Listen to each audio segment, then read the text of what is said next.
Hi, it's Jess from jesscrafts.com, and I'm going to give you a quick look at my crafty space. Here I have some cards from other crafters and other inspirational art hanging up. As you move to the right, you will see my computer desk where I do all of my blogging and video recording, video editing, etc. The drawers that are underneath it are the Alex drawers, and most of them are actually empty. There's some scrapbooking stuff and some office supply stuff there. My blue Yeti microphone, which I use to record. This is my Copic Marker Bag. I store them like this so that I can use them throughout the house, and I don't have to be stuck in my craft room with them, so I can just pick up this whole bag and go. And inside are some dividers so that they can be separated by color. Here is an Ikea Billy bookshelf that we picked up at a thrift store and fit perfectly in this interesting little nook that was in my craft room. There are some finished cards and specialty paper on the bottom. Then I have some more finished cards, a basket of pattern paper, my cardstock sorted by color. That was a recent thing that I did. Very, very happy with that. And I used some like office supply job ticket holders to store them. Then I have some finished scrapbook and some specialty paper and some business stuff all the way up there. This is the side of the room that I primarily do my crafting on though. So you will see that there's some more artwork. Here's my die cutting station. I recently created that wall hanging that holds some of my dies, and I don't know if it's 100% working yet, but if it is, I will have a tutorial to share with you. And then my Gemini Junior electric die cutter. I keep scissors, bone folders, ink blending brushes, and ATG right on the desk near me. You'll see my iPad there that I can use to watch videos while working. Moving along, you'll see my main workspace, and this is where I have my camera mounted. It also has a cell phone mount on it so that I can record Instagram reels. This is a recent addition. I will link the tripod that is holding my camera.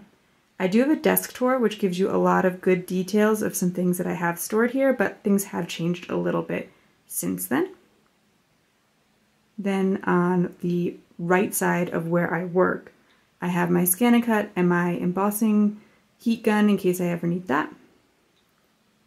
Then next to it I have my Rascal Cart. I have given a tour of my Rascal Cart as well.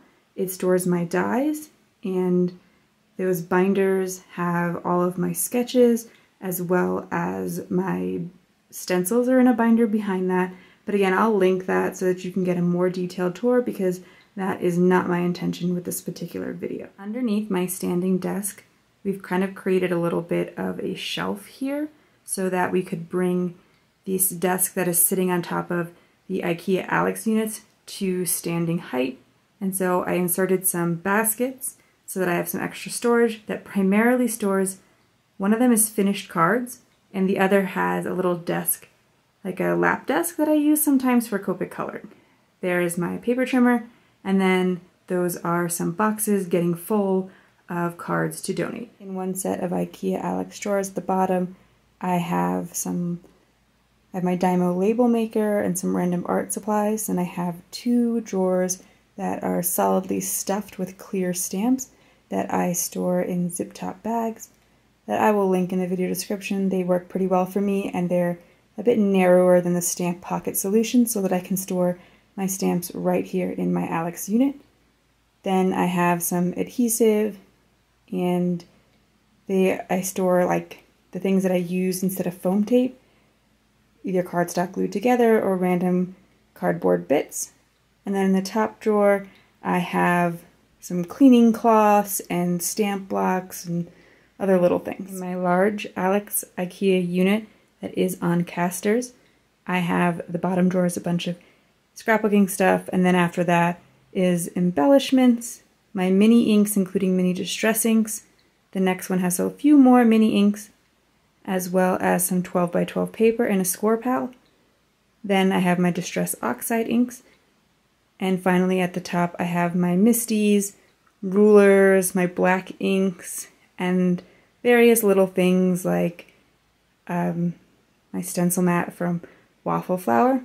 Then on top of it, there's a little bit of space between the Alex unit and the next part of my desk.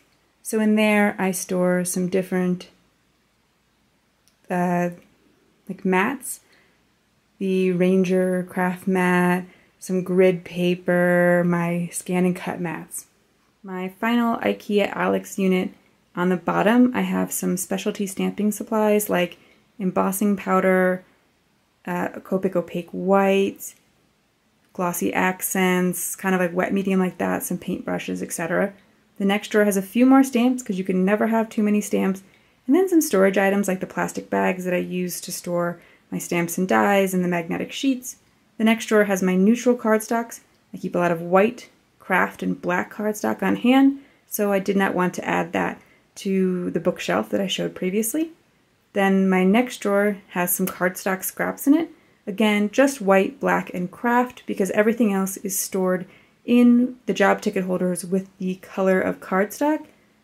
But I do reach for white, black, and craft most often, so I like to have them right next to me.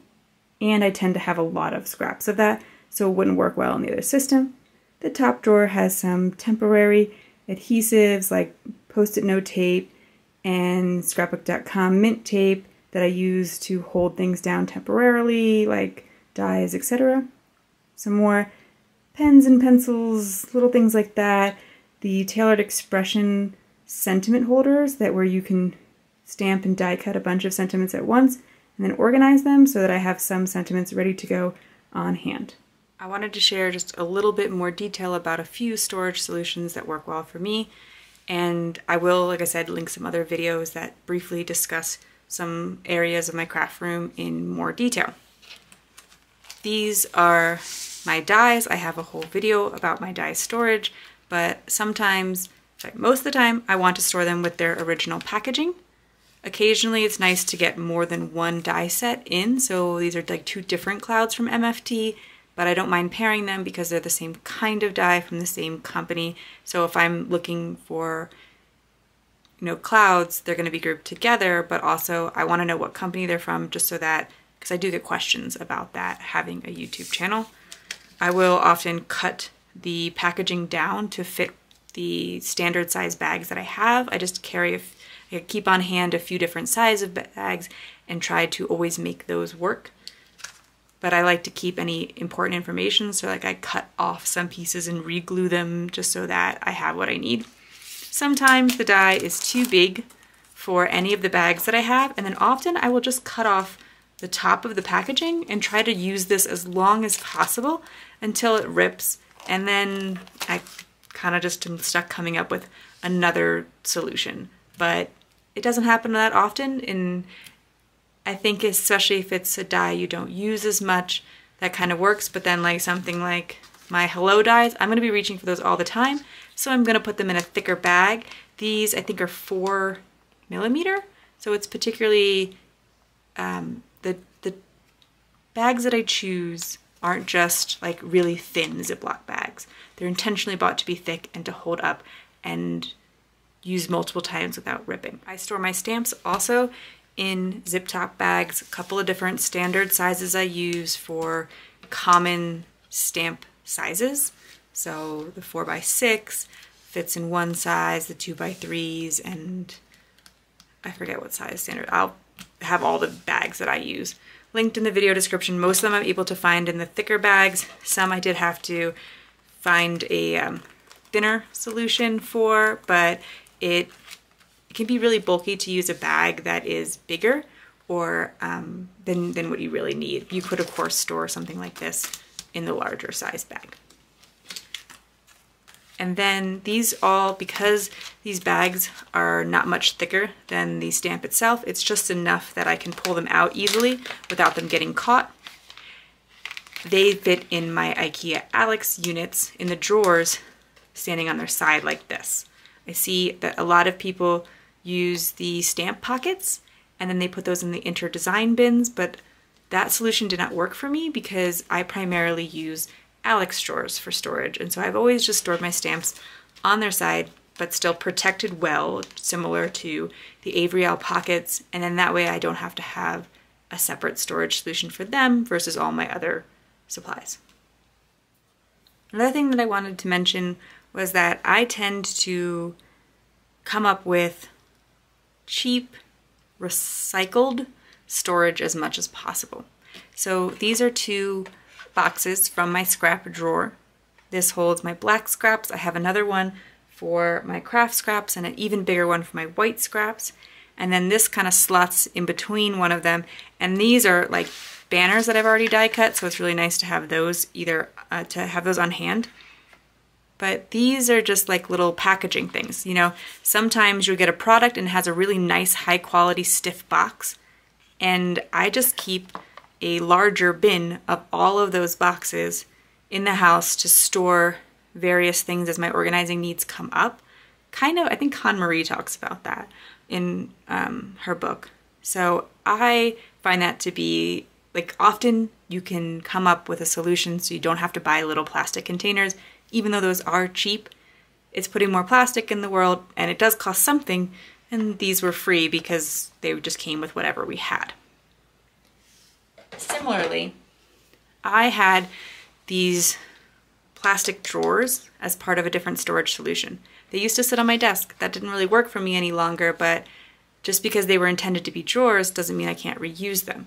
So I created my own cardstock insert dividers that allow me to separate the inks and keep them in a rainbow order.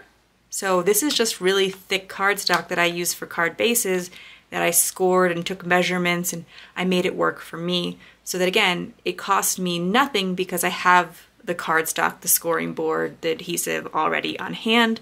Similarly, I wanted to divide up this larger drawer, so I created some dividers, again, just with cardstock that I had on hand by taking measurements.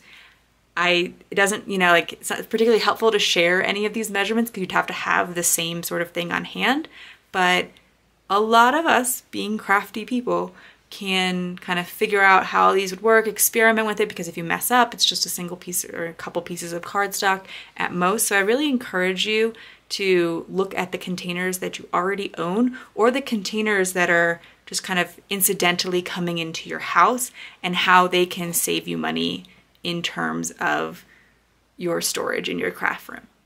The last thing that I want to share in my craft room is a couple of specialty organization items.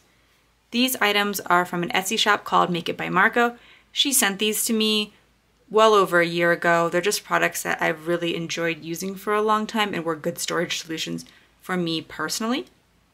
This is a blender brush Stadium. I prefer this to the round blender brush, which she also sells one of those round blender brush storage. So whatever works for you. I like this one because the footprint on your desk is smaller to me, and it fits better in my particular space. I think for some people, especially they have those round blender brush holders and you can put them on like a Lazy Susan. I think that's really cool too. Again, it just takes up a little bit more space. And I mean, if you take advantage of the inner space to do something else, maybe that would work really well. But this one works great for me. It has enough room for each color of brush, and I have colored brushes, but she also sells these little clips that you can get if you had all black brushes and you wanted to clip on what color the brush was for. Those are pretty cool as well if you don't want to get new brushes. Then this is an Atg Glider Stand.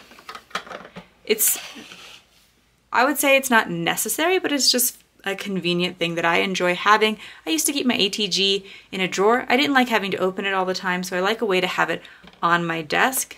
I know some people say they just place it on their desk like this. That's relatively stable. If you knock it, it just kind of spins. It's not too big of a deal. It doesn't fall down really easily, but this is more stable. You can really knock this without having to worry about it tipping over. And also the glue is placed down and in this kind of enclosed area, so it's not picking up any little fibers, embossing powder, or whatever as you're crafting. And mostly I like it because it gives me a spot, like when I'm working with a bunch of stuff, I can place my glider in this and I know I'm not going to accidentally place it on top of something that is wet or inky or sticky or anything like that. Finally, the last item, and this is probably my favorite, is this glue lounger. There are different glue loungers out there. different glue holders out there. And this will hold a variety of different type of glues. There's a lot that hold them like straight up like this. And Make It by Marco sells some of those too. If that works for you, great. I just kind of prefer this leaning one because when I go to place my glue back in it as I'm working, because again, I just want to know that I'm not going to accidentally place my adhesive on top of something, because I do that all the time, or I just stick things together accidentally all the time. Anyway, this one doesn't tip over at all. Like you can kind of almost toss your glue at it and it's going to stay stable, but it has enough of a tilt that your glue is always staying here in the tip, and therefore it's ready to go when you are, and I really like the convenience of that. If you have any further questions about any of the storage items, or how I do things here in my craft room, you can put those in the comments and I'll try to answer them the best I can. Like I said, I'm going to link a bunch of videos because I kind of try to break down my storage solutions into individual videos so that if you just want to know about stencil storage, you don't have to watch an hour-long craft tour or something like that. So thank you so much for watching. If you like this video, please give it a thumbs up. If you think that somebody else would benefit from some of the crafty tips, please share this video with them, and I appreciate you taking the time to spend with me today.